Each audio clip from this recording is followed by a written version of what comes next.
بعض لوگ دوستوں کے ساتھ چہک چہک کے باتیں کر رہے ہوتے ہیں، گاہک کے ساتھ ہنس ہنس کے بول رہے ہوتے ہیں، بچوں کے ساتھ بھی ان کا رویہ بہت اچھا ہوتا ہے، بھائیوں کے ساتھ، رشتہ داروں کے ساتھ، ماں باپ کے ساتھ رویہ بہت اچھا ہوتا ہے، لیکن بیوی کے ساتھ ان کا رویہ تلخ ہوتا ہے۔ وہ سمجھتے ہیں کہ یہ ہماری محتاج ہے۔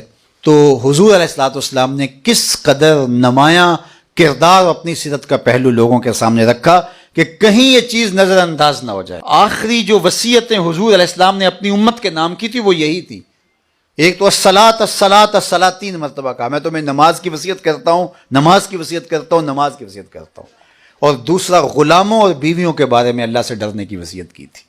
یہ کمزور لوگ ہیں، تو کہا ان کمزوروں کے بارے میں تمہیں اللہ سے ڈرنے کی وصیت کرتا ہوں۔ فرمایا خیرکم خیرکم لأہلہ وانا خیرکم لأہلی، تم میں سب سے بہتر وہ ہے جو اپنے اہل خانہ کے ساتھ بہتر ہے، اور میں تم میں سب سے زیادہ اپنے اہل خانہ کے ساتھ بہتر ہوں۔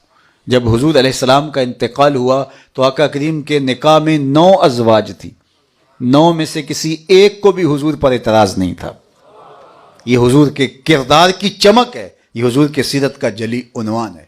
ام المومنین سیدہ عائشہ رضی اللہ تعالیٰ عنہ فرماتی ہیں کہ ایک دن میں کٹورے میں پانی پی رہی تھی کہ حضور تشریف لے آئے، تو مجھے دیکھا تو کہا عائشہ ذرا تھوڑا پانی میرے لیے بھی چھوڑنا، تو میں نے پانی چھوڑ دیا تو حضور نے میرے ہاتھ سے آب خودا لیا، پانی پینے لگے تو رک گئے اور پھر فرمایا عائشہ ذرا بتانا تم نے ہونٹ کہاں لگائے تھے؟ جہاں ہونٹ رکھ کے تم نے پانی پیا تھا میں بھی وہاں ہونٹ رکھ کے پانی پینا چاہتا ہوں۔ مجھے بتاؤ اگر شوہر کا رویہ بیوی کے ساتھ یہ ہوگا تو گھر جنت کا ٹکڑا بنے گا یا نہیں بنے گا؟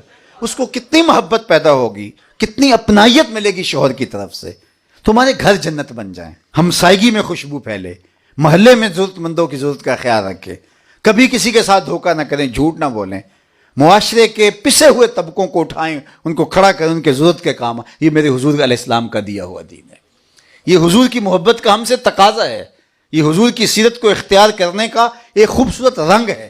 تو بارگاہ عزتی میں دعا ہے کہ اللہ ہمیں حضور علیہ السلام کے لائے ہوئے نظام کے مطابق اپنی زندگیاں بسر کرنے کی توفیق نصیب فرمائے اور اپنی پناہوں کا حصار دے۔